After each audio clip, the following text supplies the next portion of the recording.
Hi, welcome to The Pursuit of Truth. It's still the 6th of July 2018. Just want to talk about YouTube channel I was watching yesterday, Poncho Pete, which is a 24/7 podcast about flat earth and other topics. So it was interesting. He was showing videos from YouTube of police interaction with the public, and I was really shocked. The first two he showed were British police, and I was quite shocked at how they were. I mean, I've seen what's the social experimentalist guy, his interactions with the police and how they don't seem to know the law. And there was one person on Poncho Pete that was explaining that where one of his friends or his relatives, they had 3 months training, and then they're sent out in the street, usually with an experienced officer. But no wonder they don't know the law. I mean, maybe it's not actually their fault. It's those that are, that are letting them out without knowing all these different laws. Because then, how can you be stopping people or doing things without knowing them? The interesting thing I found about watching them was that it seems to me that they make laws, and then the police aren't upholding their own laws, which is ludicrous, really. I mean, it makes a mockery of the whole thing. Because the first one he showed was about a man who had worn tyres, and the police sent he said that he'd just come back from a court case where he accused a police officer of attacking him, putting his knuckles on his body. And the same officer had come, to stop him up just after that court hearing.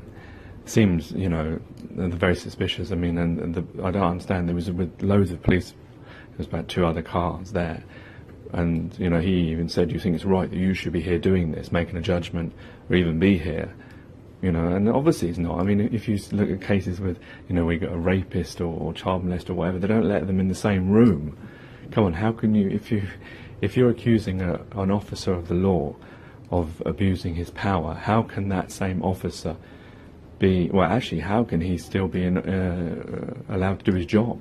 If there's a court investigation, he should be sent home and not allowed to wear that uniform until he's been cleared or fined. But yeah, he was just there. It looked, they were going through the car looking for every single possibility, and it was all to do with worn tyres. To think all this time they wasted on him, it was like a 20-30 minute, I'm sure, that they wasted on him. No wonder they don't catch any criminals. It just looked like a vendetta, and they were, the officer would put his hat on the car bonnet, showing disrespect to the owner. He even asked the owner, "How do you pop up the engine?" Or which was quite funny. And he was making judgments based on mechanics, which he had no right to do because he didn't know. They were phoning the insured company to say there was modifications. I mean, it just looked so bad. It looked like, anyone from the outside like me looking at it, it looked like a vendetta. And, it didn't give me a good impression of the police, that they would waste that time, that it would be that spiteful, If they've done something wrong, they should admit it, rather than doing these types of action. I don't think we pay for the police to do these types of things. The car passed the MOT, that's the function of that, not the police. It looked like he was doing his MOT. He was going around looking for everything, And so the second video was a Muslim guy who was going to Jummah, Friday prayers, and he was stopped. I think they even hit his car when they reversed into it, but they wanted to drive his car. They wanted. It was just because they claimed that the front window was more than 70% frosted or something, or too dark. I don't know how they knew what percentage it was, whether it's 69, 70, 71. It's a judgment call again. I mean, obviously, because it's against the Lord here. But it was funny how with bulletproof cars and present cars and whatever, they're allowed to have darkened windows, but maybe it's just the front window's not allowed to be darkened, I don't know. Or maybe it's just us ordinary people are not allowed that. But yeah, they then started accusing him of drugs, saying they could smell drugs on a guy that says he's going to Friday prayers.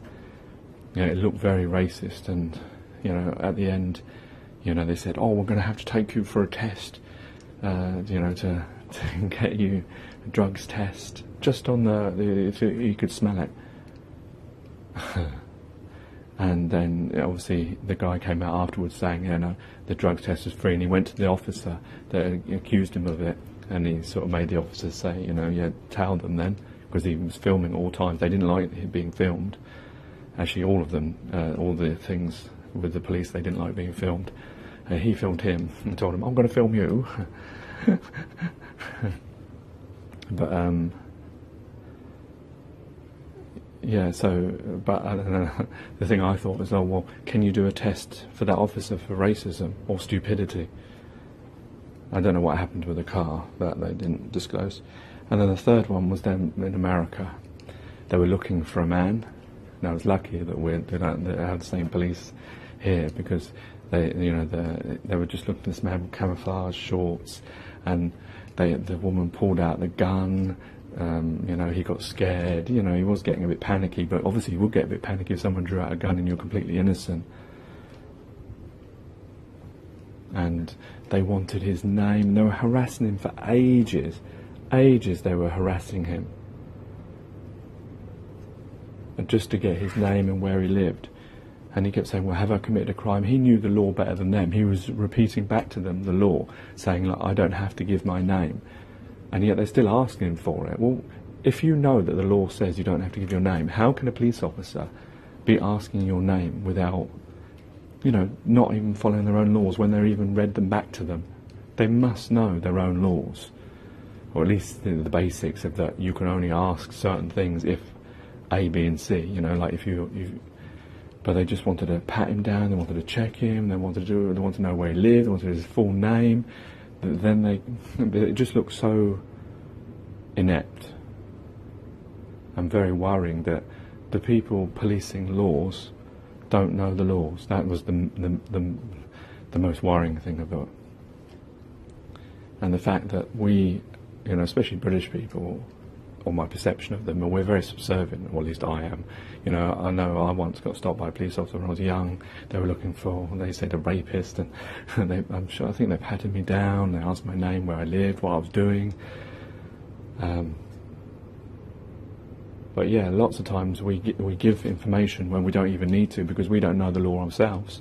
Unfortunately, like I was saying, why don't they put this stuff on Sky News or BBC News to show people, so that, you know, we can all be educated in what we should actually be, you know, what we have to say and what we don't have to say to protect ourselves. Because why do they want all this information? So they can have a big database of us. Anyway, take care, take it easy, God bless, and peace.